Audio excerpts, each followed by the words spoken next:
Hello, thank you for joining me. My name is Mindy Mandell. Today I'm going to cover the last book of Plato's Laws. This is not only the last video for this series on the laws, but it's also the last video for the series of all of Plato's dialogues. So at the end of this video, I'm going to say a few words about how I plan to go forward from here. So I do hope you'll stick around to the end. For now, though, I want to go into Book 12. So at this point, we're at the end of the dialogue. Plato has already outlined the education of the soul, and he has already described somewhat the state of mind of a person who has gone through this education.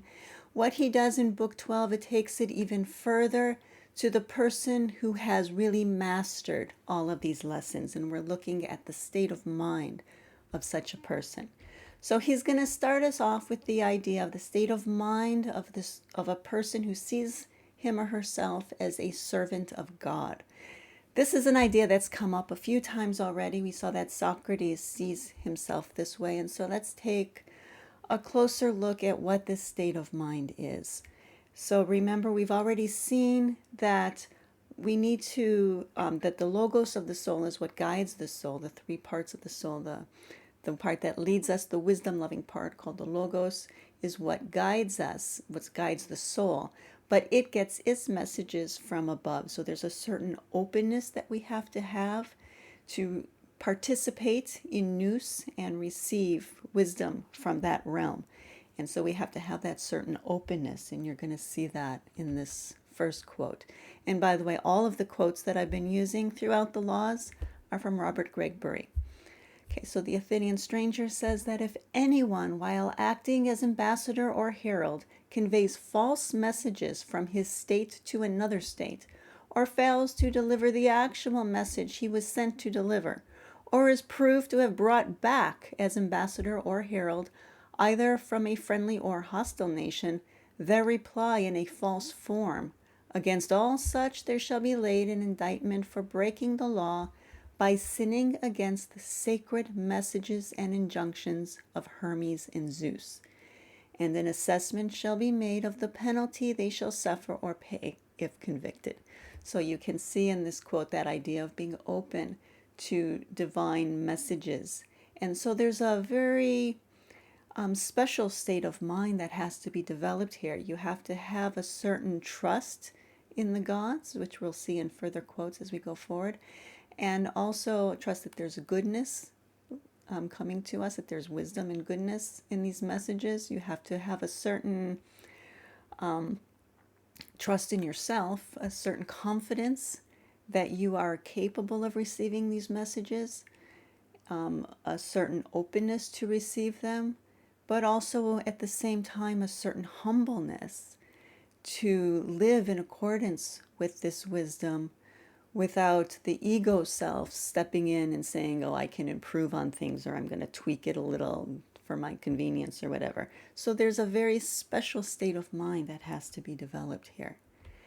Now, this idea of trusting in the goodness of the gods is captured in this quote here, that theft of property is uncivilized and open robbery is shameless.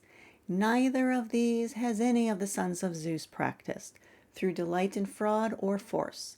So let no one, therefore, be deluded concerning this, or persuaded either by poets or by any perverse mythmongers into the belief that when he thieves or forcibly robs, that he is doing nothing shameful, but just what the gods themselves do. I'm going to pause for a moment because the environment in which Plato's writing this is where Homer and other poets are well known for their writings about the gods, their mythologies, and of course, at least on the surface story, the gods are presented as being greedy and selfish and lustful and vengeful and so on.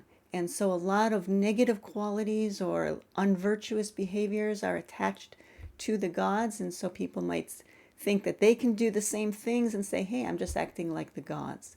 But Plato is saying here, no, that is not true. He goes on to say that is both unlikely and untrue. And whoever acts thus unlawfully is neither a god at all, nor a child of gods. And this the lawgiver, as it behooves him, knows better than the whole tribe of poets. So if you've reached the state of mind that is captured in Book 12 here, then you certainly are one who knows that this popular image of the gods is not true. And then the next quote here about military organization. Now, hopefully by this point, whenever you see military, you immediately think courage, because that's the analog. So military organization is the subject of much consultation and of many appropriate laws. The main principle is this, that nobody, male or female, should ever be left without control, nor should anyone, whether at work or in play, grow habituated in mind to act alone and on his own initiative. But he should live always, both in war and peace, with his eyes fixed constantly on his commander and following his lead. And he should be guided by him even in the smallest detail of his actions. So this idea of always letting the wisdom-loving part of the soul be the guide of the soul, be the leader. That is an act of courage. Courage has been defined, its basic definition, that we are not letting ourselves be frightened off by pains or distracted by pleasures, but always staying focused on wisdom and always letting the logos of the soul guide the soul. And so this is a state of mind that we are nurturing all throughout our practice.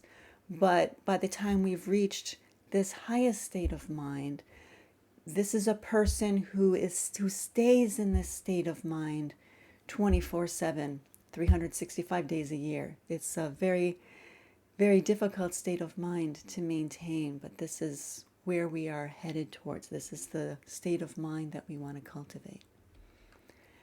He must instruct his soul by habituation to avoid all thoughts or idea of doing anything at all apart from the rest of his company, so that the life of all shall be lived in mass and in common. For there is not, nor ever will be, any rule superior to this, or better and more effective in ensuring safety and victory in war. And so the way to keep that courageous soul is that unity in the soul that has been pointed to really throughout not only this dialogue but others as well. And again, holding on to that 24/7 is the goal that we're working towards.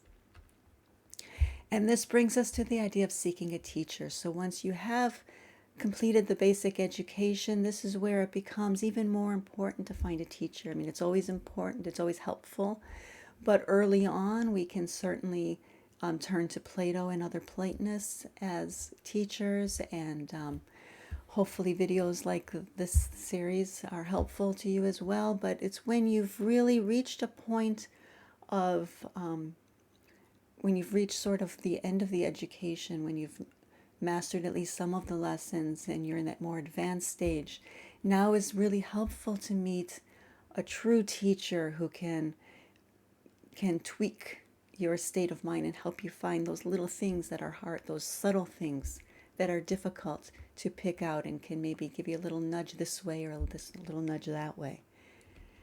So he says that if those who act as examiners of the magistrates are better people than they, the magistrates, are, and if they act blamelessly with blameless justice, then the whole of the state and country flourishes and is happy.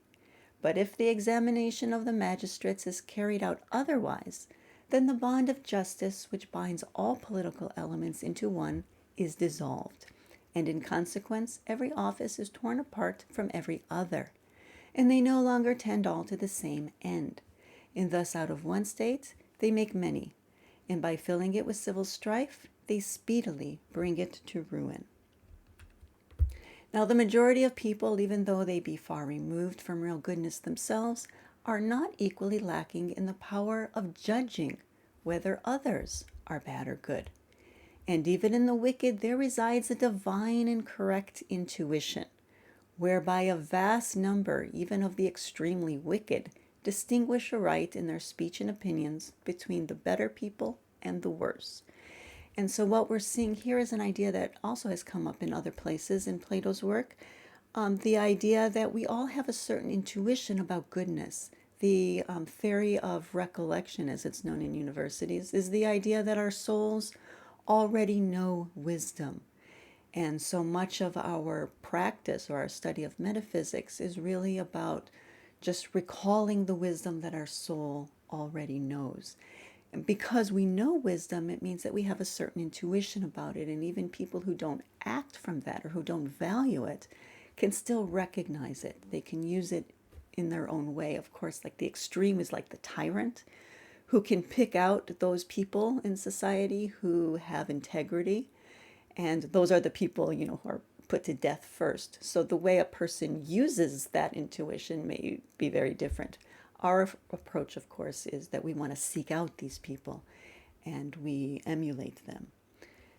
And so he goes on from that point to say that accordingly, for most states, the exhortation to value highly a good public reputation is a right exhortation.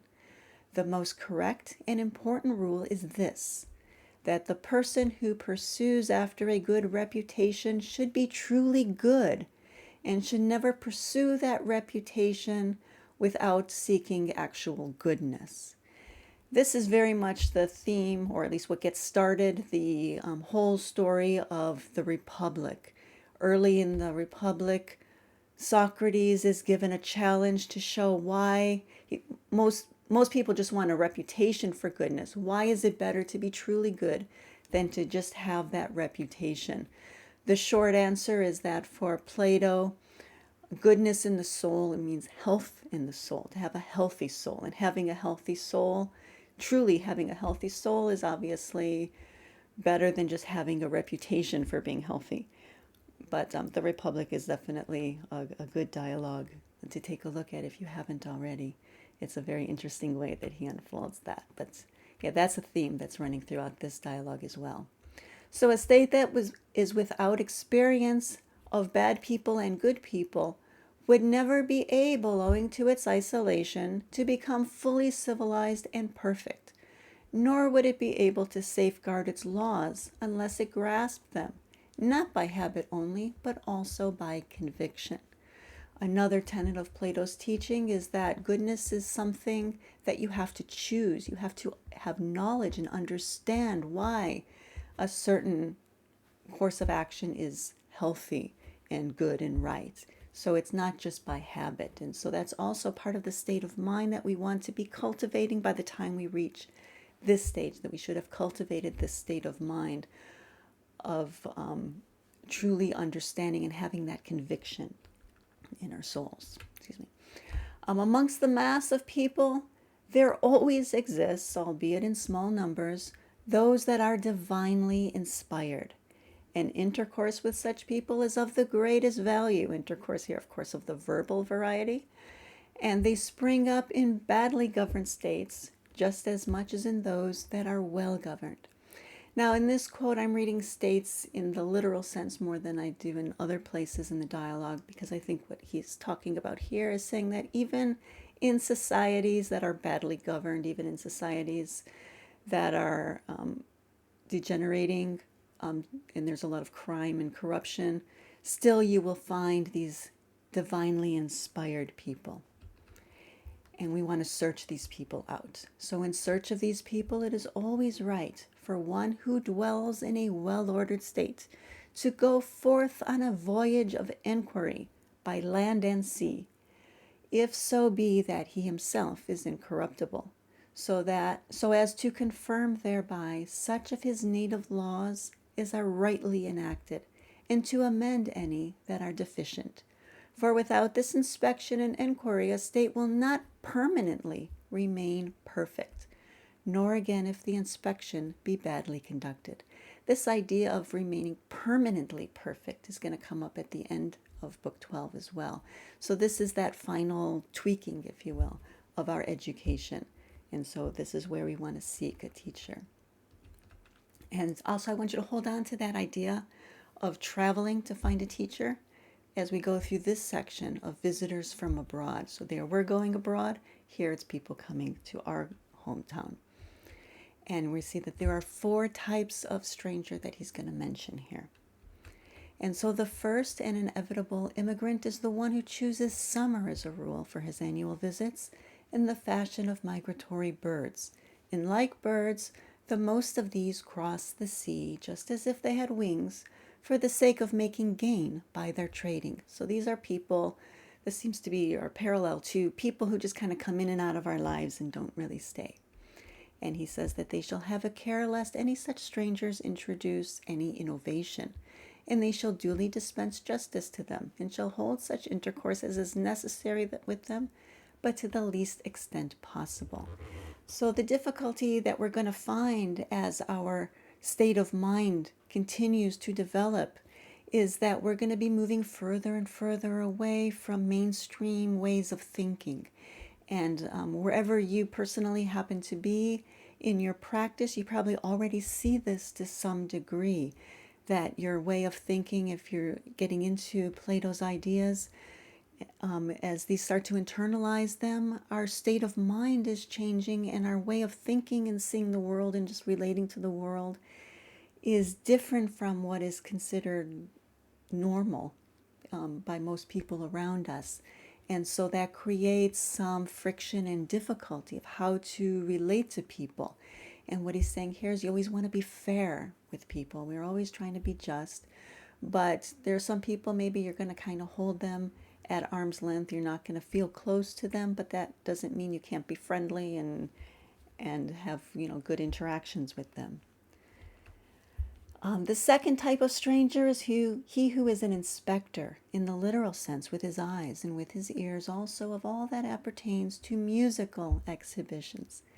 For all such there must be lodgings provided at the temples to afford them friendly accommodation, and the priests and temple keepers must show them care and attention, until they have sojourned for a reasonable length of time, and have seen and heard all that they intended. After which, if no harm has been done or suffered by them, they shall be dismissed. So whenever I see musical exhibitions or anything about music, I immediately think states of mind. So what I think of as I'm reading this section of the dialogue here is that he's talking about people from other backgrounds, not Platonists, who come from a different angle to the same sorts of questions that we ask. What does it mean to be human? Who am I? Why am I here? What are my roots? What is my essence? And people come up with very different answers when they're coming from different backgrounds. And sometimes instead of philosophy, they're coming at it from the perspective of sociology or psychology or history. And they're going to have very different answers. And what we're seeing here is that we can still be friendly. There's always a justice that runs through all of these interactions. Plato never suggested showing contempt for anyone. And we see that also in his example of Socrates, that even when he was talking to people who were quite belligerent towards him, Socrates was never belligerent in return. He can sometimes be a little strong in his wording, but it was because it was appropriate to dealing with that person and to trying to get through to that person. But there's always a certain friendliness that runs through all of these interactions. And so people from other backgrounds, they have their questions, and you may have some interactions. You ask and answer each other's questions. And then, assuming nobody, if they don't change their mind and become Platonists, they're going to go their way, and you go on yours. The third group, here he says the third group, which requires a public reception, is the one who comes from another country on some public business. He must be received by none but the generals, the hipparchs or commanders of the cavalry, and the taxiarchs or the high-ranking military leaders. And the care of the stranger of this kind must be entirely in the hands of the official with whom he lodges, in conjunction with the Prytaneus, which is a government executive. Now notice that most of the people dealing with this third type are military leaders. And this third type seems to be people that you have more contact with on a regular basis. Maybe people like your neighbors or your co-workers, the people that you deal with every day. And so here we're seeing a need for courage in a way we didn't see with the others. We have to always be on guard and protect our own state of mind, and not to other people may try to pull us into their state of mind, but we need to resist.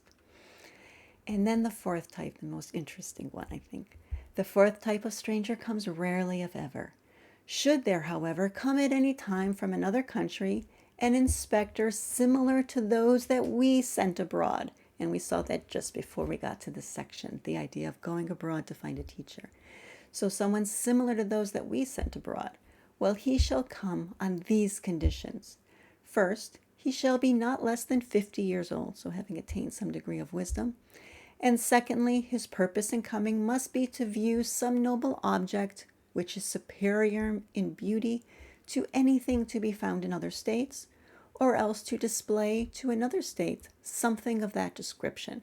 So this sounds like a person who has some degree of wisdom, either the student looking for a teacher, or maybe a person from another tradition who has come to wisdom from another tradition, from another angle, but has also achieved some degree of wisdom. And so we see here that we're going to treat them with the respect that they deserve. So every visitor of this kind shall go as an unbidden guest to the doors of the rich and wise, he being both rich and wise himself. And he shall go also to the abode of the general superintendent of education, believing himself to be a proper guest for such a host, or to the house of one of those who have won a prize for virtue. And when he has communed with some of these, by the giving and receiving of information, he shall take his departure, with suitable gifts and distinctions bestowed on him, as a friend by friends. Okay, so those are the 4 types of visitors. Now he's going to go on to what he calls judicial procedure. And so here's the transition. It will be proper to deal next with judicial procedure. The law wardens must construct a code which is suitable to the polity we are now framing, partly by comparing and amending them, and partly by submitting them to the test of experience, until each such ordinance be deemed satisfactory.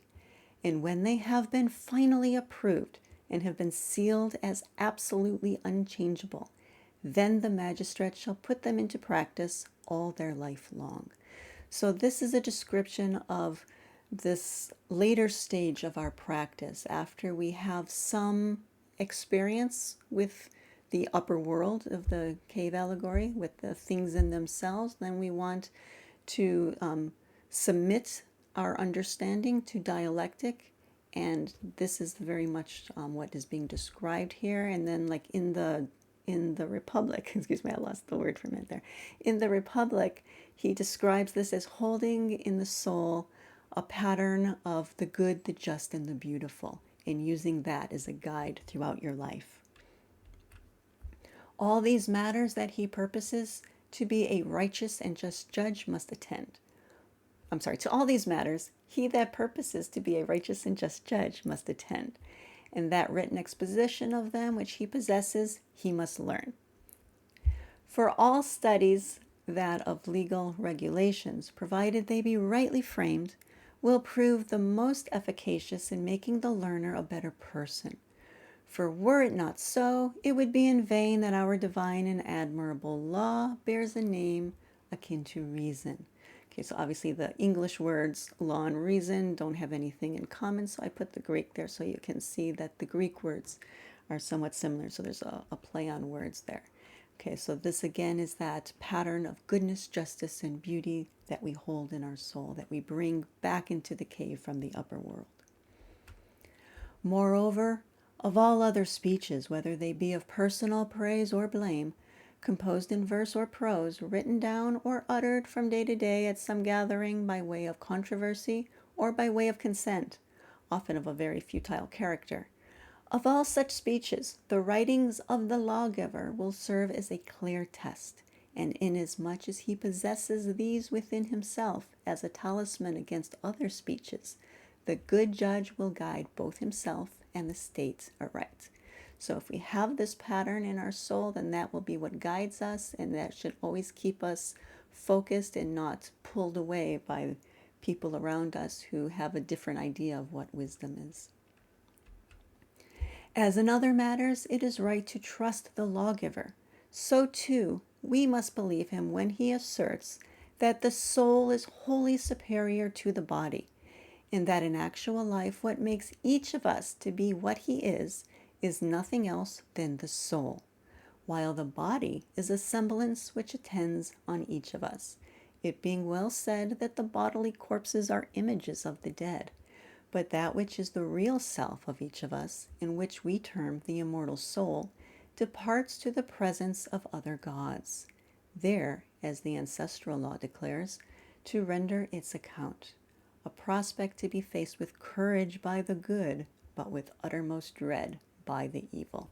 So there's a snapshot, really, of Plato's view of the relationship between soul and body. And so this is partly of what we're holding on to in the soul, that pattern in the soul. Wherever he mentions ancestral law, it seems to be those teachings which Plato presents not in the form of logical argument, but in the form of myth. And so the idea of giving an account in the afterlife that's presented in myths. Okay, but to him who is dead, no great help can be given. It was when he was alive that all his relatives should have helped him, so that when living, his life might have been as just and holy as possible, and when dead, he might be free during the life which follows this life from the penalty for wickedness and sin. And so there's the need for this education of the soul, the theme that also runs through the Republic and is really highlighted in the myth at the end of that dialogue. And also coming from that dialogue, we get the idea of the fates. The fates were introduced in that myth. He says, O Clinias, many of the sayings of old time have been nobly uttered, and of these, not the least, I may say, are the titles given to the fates. What titles, pray? The first of the fates is Lachesis, who represents the past. The second is Clotho, the present, and Atropos, who is called the Savior Third. She's the future. And it is Atropos that bestows on the dooms ratified by Clotho the quality of irreversibility. In that dialogue, in that myth at the end of the Republic, we see souls ready to embark on their next life, and they choose their next life, and then they have to pass by the fates, and that fate of that next life is sealed. So that's what they're referring to here. And Atropos it is that must furnish also to the state and its citizens not merely health and salvation for their bodies, but also right legality in their souls, or rather the salvation of the laws. And this, as it seems clear to me, is what our laws are still lacking, namely, a right mode of naturally implanting in them this irreversible quality. So that's where we're going from here, is to look at what he's calling the salvation of the laws, or how to make them irreversible. One ought to observe, Clinias, in regard to every object in each of its operations, what constitutes its appropriate savior. As, for example, in an animal, the soul and the head are eminently such by nature. By the existence of reason in the soul, in addition to all its other qualities, and by the existence of sight and hearing, in addition to all else in the head. Thus, to summarize the matter, it is the combination of reason with the finest senses and their union in one that would most justly be termed the salvation of each animal. So here as animal, he's talking then about the physical being, so the soul and body combination. And Clinias says that that is certainly probable. He's not convinced, but the Athenian stranger says that it is probable. But what kind of reason is it which, when combined with senses, will afford salvation to ships in stormy weather and calm? On shipboard, is it not the pilot and the sailors who, by combining the senses with the pilot reason, secure salvation both for themselves and for all that belongs to the ship? Of course. So now, in our present case, if our settlement of the country is to be finally completed, there must, it would seem, exist in some element which knows in the first place what that political aim of which we are speaking really is, and secondly, in what manner it may attain to this. And we also need to know which of the laws in the first instance, and secondly of men, give it good counsel or bad. So many things we need to know. What is our aim? How do we achieve it? Which laws do we need to look at? Which people can give us good counsel? But if any state is destitute of such an element, it will not be surprising If being thus void of reason and void of sense, it acts in haphazard always and in all its actions. Very true. In which then of the parts or institutions of the state have we now got anything so framed as to prove an adequate safeguard of this kind? Can we answer that question? So now we're getting then to that irreversible quality, the salvation of the soul. And here Plato's bringing in the idea of a synod. It's actually mentioned throughout this book. I'm introducing it here, though, in this video for the first time, but it was mentioned earlier.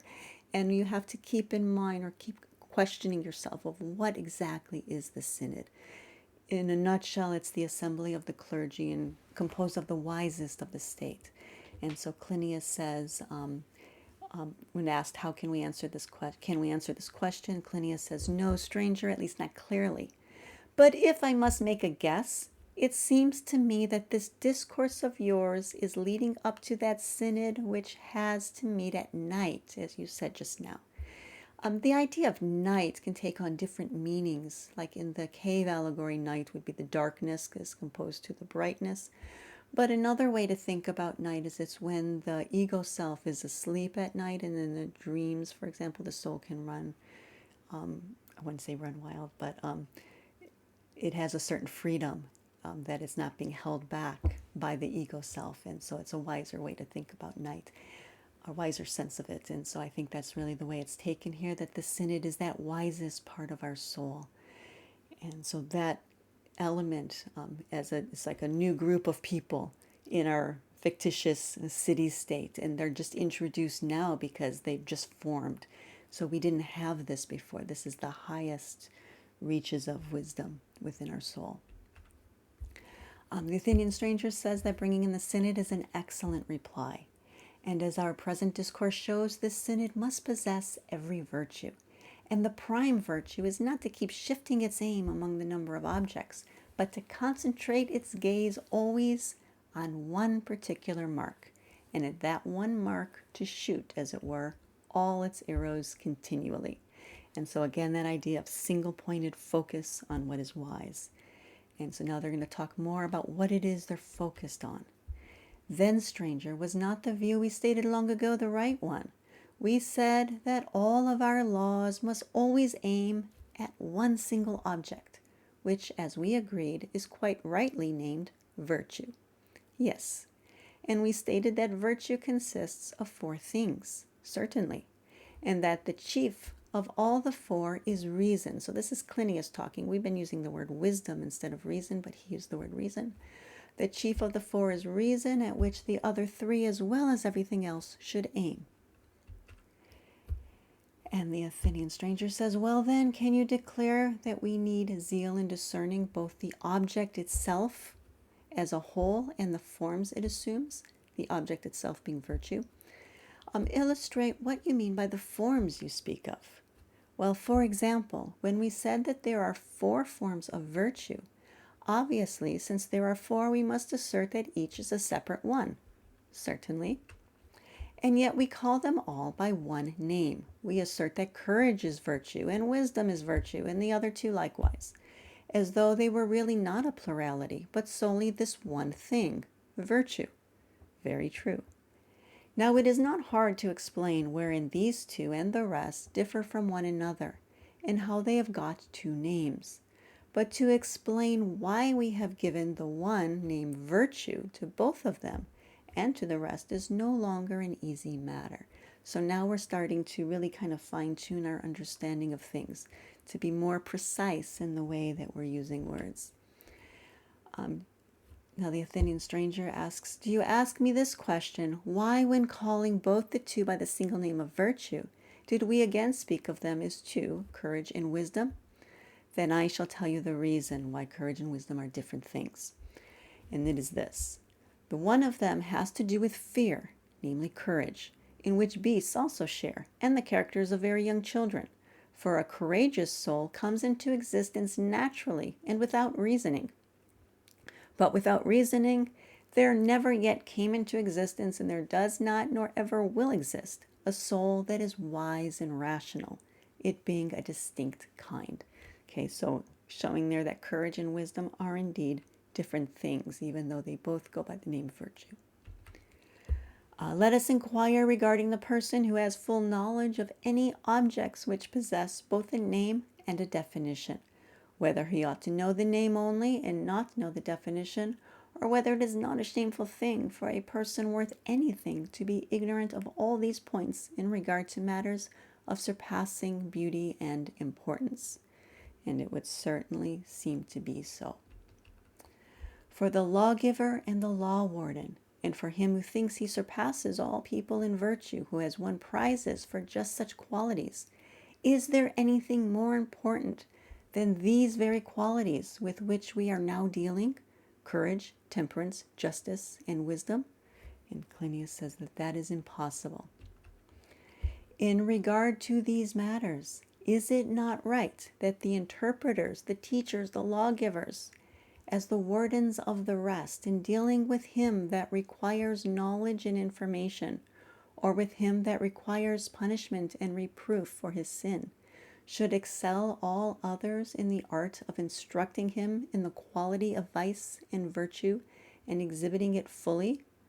Or is some poet who comes into the state, or one who calls himself a trainer of youth, sophists, to be accounted evidently superior to him that has won prizes for all the virtues?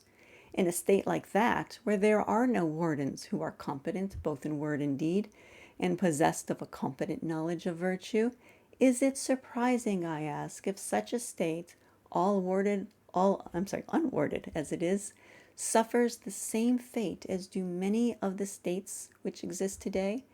In many of the early dialogues, Plato focused on the question of what is virtue, and also can it be taught? And if it can be taught, who are the teachers? There are a number of dialogues like this. One that comes to mind off the top of my head is the Meno. The last part of the Meno is dealing expressly with this question. And there, Socrates gives kind of a veiled response that he's looking at like leaders and commanders of militaries, and these people were known as being wise, but their kids were not wise, so they couldn't teach wisdom. And what about the sophists? And they don't teach wisdom. And he kind of gave a veiled answer there that it's only the truly wise who can be the teachers. Here he's stating it more directly, that these people who have reached this level of competency in the education that's been described throughout this dialogue, these are the people who can teach virtue. And this brings us then to a discussion of dialectic. Now, it's kind of hinted at throughout there, but maybe there you're not being quite as precise. You're starting to think about the need for this precision of talking about the virtues as four, talking about them as one, and making that distinction of what they are. But it's dialectic that really gives us that precision. And so that's where we're going from here. He says that we must proceed then to expound a type of education that is higher than the one previously described. And this is the way he talks about dialectic. Naturally, we must compel the wardens also of our divine polity to observe accurately in the first place what that identical element is which pervades all the four virtues, and which, since it exists as a unity in courage, temperance, justice, and wisdom, may justly be called, as we assert, by the single name of virtue. This element, my friend, we must now, if we please, hold very tight and not let go until we have adequately explained the essential nature of the object to be aimed at, whether, that is, it exists by nature as a unity, or as a whole, or as both, or in some other way. Else, if this eludes us, can we possibly suppose that we shall adequately grasp the nature of virtue when we're unable to state whether it is many, or four, or one? Very well, then. Do we hold the same view about the fair, or the beautiful, and the good? Ought our wardens to know only that each of these is a plurality, or ought they also to know how and wherein they are each a unity? It is fairly obvious that they must necessarily also discern how these are a unity. So we have to use dialectic not only with the virtues, but also with other absolute realities like the beautiful and the good. And a lot of translators use the word fair for beautiful, but because it is a metaphysical term, you may want to replace it in your mind with beauty or the beautiful. Well then, do we hold the same view about all forms of goodness, that those who are to be real wardens of the laws must really know the true nature of them, and be capable both of expounding it in word and conforming to it in deed, passing judgment on beautiful actions and foul according to their real character? And certainly. And is not one of the most beautiful things the doctrine about the gods, which we expounded earnestly, to know both that they exist and what power they manifestly possess so far as a person is capable of learning these matters? Now, the dialectic, in a nutshell, covers two things: what a thing is and how it functions. So that was just described there. So that while one should pardon the mass of the citizens if they merely follow the letter of the law, they have right opinion, one must exclude from office those who are eligible for wardenship, unless they labor to grasp all the proofs there are about the existence of gods. They must master the dialectic. Such exclusion from office consists in refusing ever to choose as a law warden or to number among those approved for excellence a person who is not divine himself, nor has spent any labor over things divine. He must master dialectic. And that brings us then to our last section. So we opened Book 12, seeing that state of mind of being a servant of God. And then we see here that Plato's going to end Book 12 and the whole dialogue with the state of mind of having faith in the gods. Are we assured then that there are two causes amongst those we previously discussed which lead to faith in the gods? What two? One is our dogma about the soul, that it is the most ancient and divine of all the things whose motion, when developed into becoming, provides an ever-flowing fount of being. And the other is our dogma concerning the ordering of the motion of the stars and all the other bodies under the control of reason, which has made a cosmos or an ordered world of the all. So two things here to look at here. First, that the soul is, we've seen before that it is like that principle in the cave, in the physical world, that is the cause of motion. It also holds kind of a middle position between the world of being in the outer world of the cave and the world of becoming. That's the ever-changing world in our physical realm. So soul has its essence in being, but as in the unfolding of reality, as it continues into the physical world, we see that the soul has its action in becoming and can change. And so that is what is being referred to there. And then the second point is the motions of the soul. So we saw also in the Timaeus the circle of the same and the circle of the different. And so the universe as a whole, soul as a whole, has that motion of reason and is guided by that and ordered by that. And he calls reason the orderer of all that is in the heavens. Now, it is impossible for any mortal to become permanently God-fearing if he does not grasp the two truths that were just covered. The first one is how that the soul is oldest of all things that partake of generation, and is immortal, and it rules over bodies. And then the second one was that we have to grasp that reason which controls what exists among the stars. We have to understand what that reason is. In addition to those two things, we also have to master the necessary preliminary sciences. Those went by names like arithmetic, geometry, and astronomy. And then we have to connect those with musical theory, or the study of states of mind. So we want to not just study these preliminary sciences in an academic way, like objectively separate from us, but we want to actually internalize it and let our own state of mind develop through our greater understanding of the nature of reality. And then we need to apply it harmoniously to the institutions and rules, to ethics.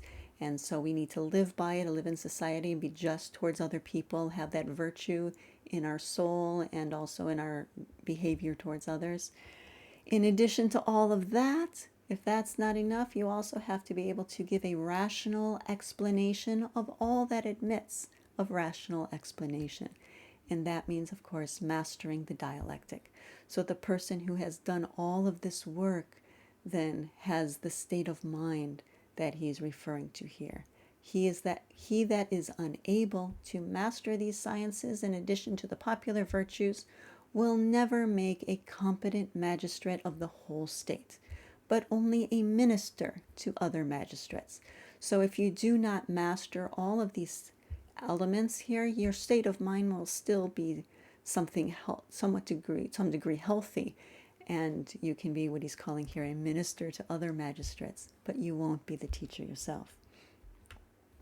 And he goes on to say that if so be that this divine synod actually comes into existence, so the person who masters that state of mind described before, that's the synod. If you've mastered that, then we'll hand it over to the state, and practically all of our present lawgivers agree to this without dispute. And if this happens, we shall have as an accomplished fact and waking reality that result which we treated but a short while ago in our discourse as a mere dream. So this state of mind that he's describing is a very advanced one. It's one that doesn't develop very often. Most people, they become maybe like ministers to the magistrates, but it's rare to find someone who develops this state of mind that he's describing, this more advanced state. But that's what he's calling the synod.